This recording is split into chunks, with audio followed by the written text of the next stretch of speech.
Hello there, I'm Scotty, you're not. And welcome back to the March of the Living Dead series. We're looking at Diary of the Dead, released in 2007. And it is a found footage zombie film that George Romero decided to do for some reason.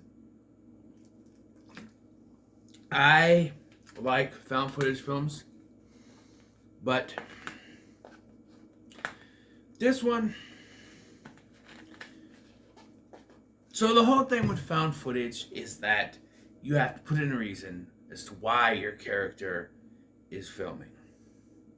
And I feel like Romero tried to combine that reason with his storytelling of the message. You know, he has a message in his zombie films. The message here is the internet and everything going bad, like, within this.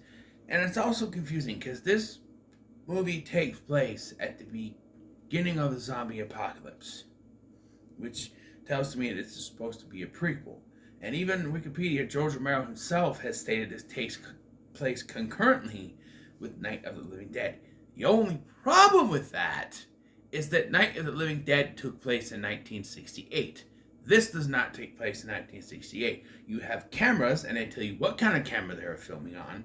This has heavy things to do with the internet and everything, and it obviously takes place in 2007. Another thing is that they reused an actor from Land of the Dead. And you could say, oh, this is a prequel, then this is a prequel to Land of the Dead, right?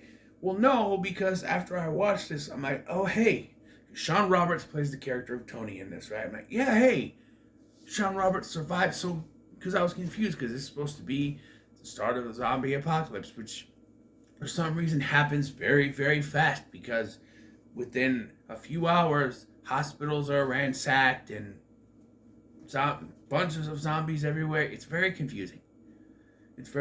But, oh, this is a prequel to Land of the Dead, the beginning of that zombie apocalypse. Okay, sure, I can buy that, I guess, but then I looked up, and Sean Roberts survives this. So I'm like, okay, so that character goes on to be in that film and dies at the beginning of that movie.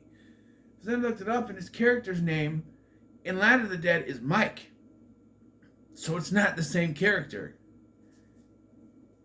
And this movie's ending, if you could call it that, it's not really an ending, per se. It just ends with footage of something else.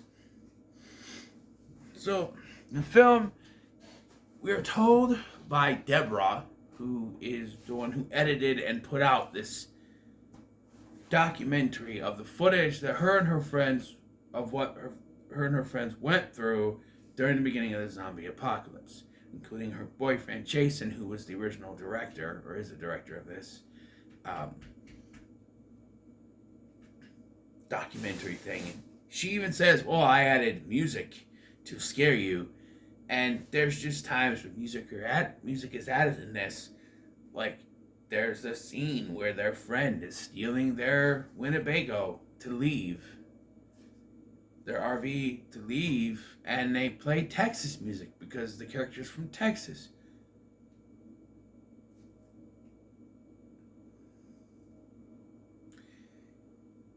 And the character, her boyfriend, Jason, is an asshole who would rather film everything than help. Like when the lady from Texas is trying to fight off this zombie who is trying to kill her, their friend who turned into a zombie is trying to kill her, Jason just stands there and watches. And eventually tries to help by yelling, cut, to distract the zombie, which only leads her to steal the RV and leave. And I do say that this scene calls back to the beginning where he's shooting this scene where his friend, who is the one that gets bit and turns to the zombie here, is a mummy, and they make comments because George Romero decided he was going to comment on the fact that all the zombie movies at the time had fast-running zombies, and because he invented the zombie genre, so to speak, he had to put them in their places and tell them, hey, they have to run slow, they have to go slow, because if they run fast, their ankles will snap. Their dad They don't care if their ankles snap. It doesn't matter.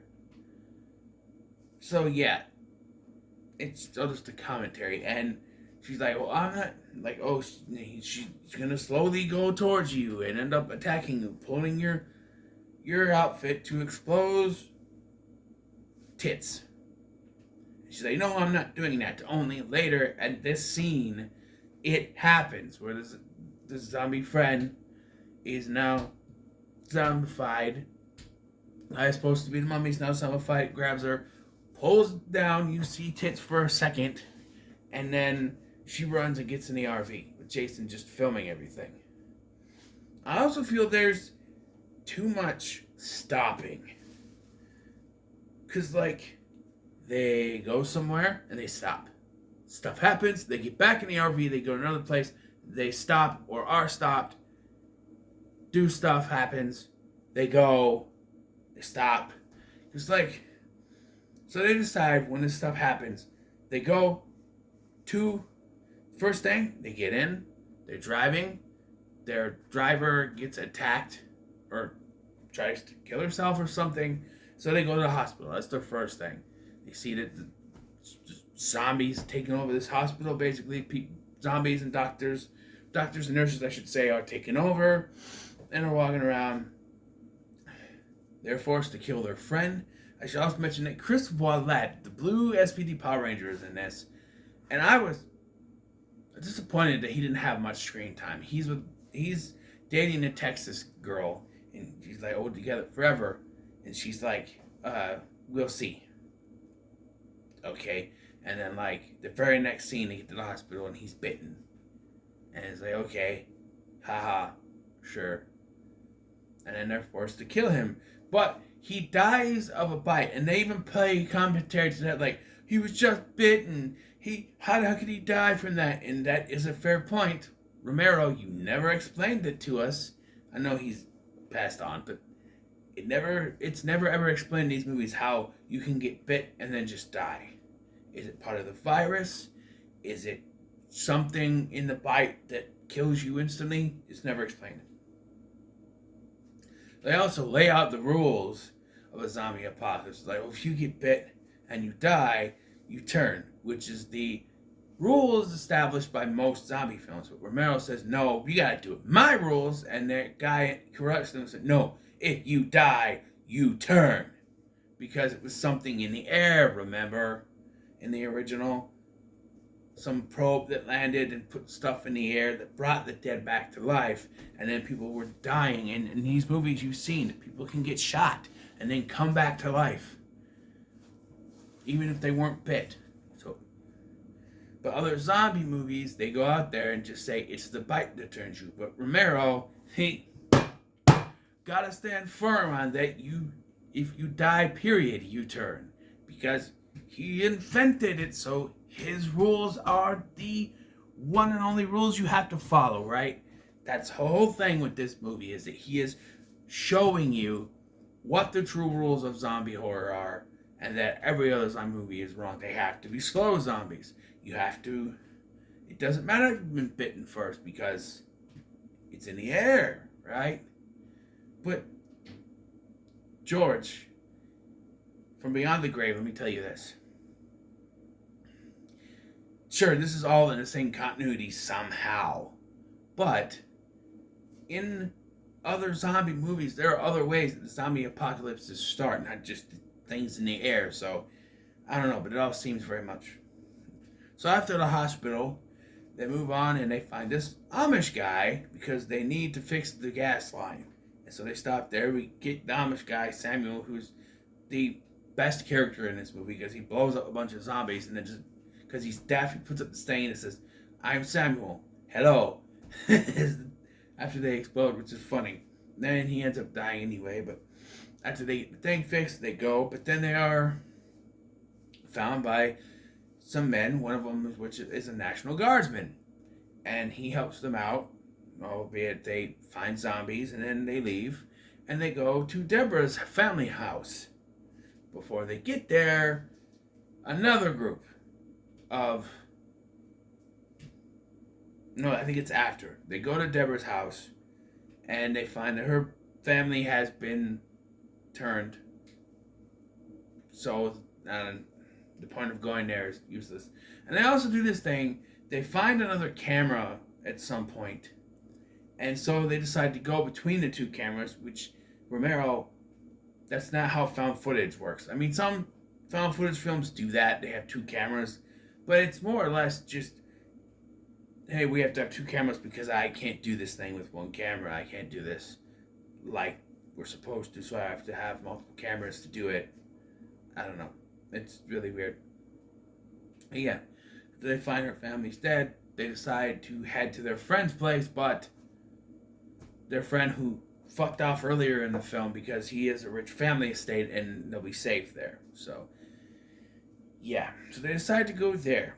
They meet other National Guardsmen who tell them to turn off the camera and then end up robbing them off camera. And apparently these are our main characters in the next one. Oh, joy of fucking joys. Can't wait to follow them. And then they get to their friend's house. And that's when the shit hits the fan because they realize that this guy, he's not sane. He's like, oh, I have plenty of room. People are safe. But there's no staff. Their other friend, his girlfriend or whatever, is missing. And then, like, oh, your parents, they're out back. And he shows them they're in the pool. Like he's got them submerged under the pool to get the dang covering of it. They're in the pool. And it's also shown that he was bit, so he turns into a zombie. He kills Rory from Arrow. Also Jesse from My Baby Series of Vampire. But he kills them. That's the friend that starts attack. Then the friend kills him, and then the friend goes after, the Texas lady. She leaves, and then it's down to them. The whole time stuff is going on, Jason refuses to put down his camera. They even keep telling him, hey, put down the camera. Why do you put down the camera?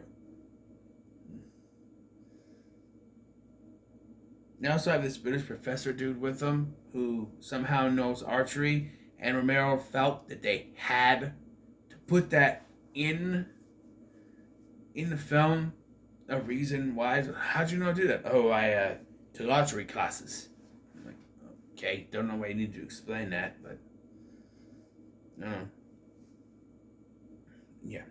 At this point, it's Tony who has the other camera, and Jason has the other camera, and they separated, and they said we have to hide in this panic room that their friend had, but Jason would rather stay out there to get more footage to show the people. We already shown that the internet was going down, so I don't get the point of him leaving the footage, although we do find out that she did do something with the footage because we're watching it. But yeah, and of course he gets attacked by a zombie, and they're forced to shoot him. And then they go into the panic room, and we cut. Here's random footage thrown throughout. There's like a birthday party that they found on the other camera.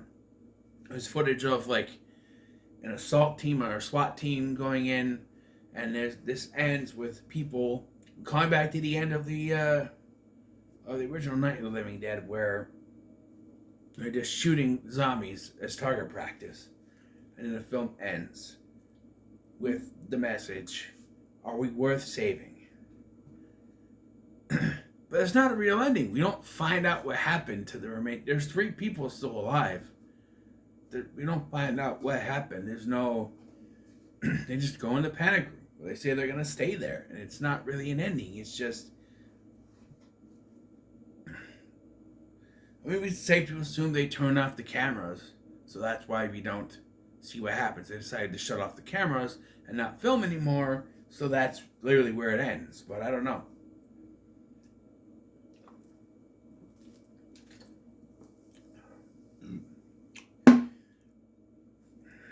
Four stars, a masterpiece.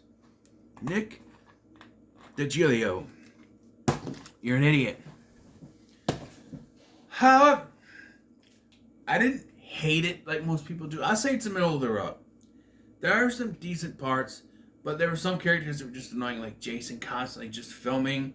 I get it. You have to film. but there's no specific reason other than, I have to upload this, I have to show this. And it comes off as more of being a dick than anything, as he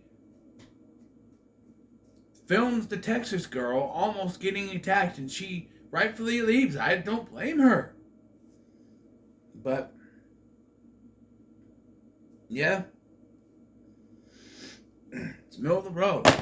So, what are your thoughts on Diary of the Dead? Let me know in the comments below. Make sure to like, share, and subscribe. We got one more in the original franchise left to do. That'll be on Wednesday. That will come out. Excuse me. But, so look for that. I don't know if I'll get to watching and recording tonight. I kind of might want to relax for the rest of the night. I was trying to knock out both of these tonight and get them uploaded. I may do Survival tomorrow. It's not too bad. I can watch it during work and stuff. During the breaks and in the van and stuff. So, I can do that. But, so, thank you for watching. I've been Scotty, and I'll see you in the next one.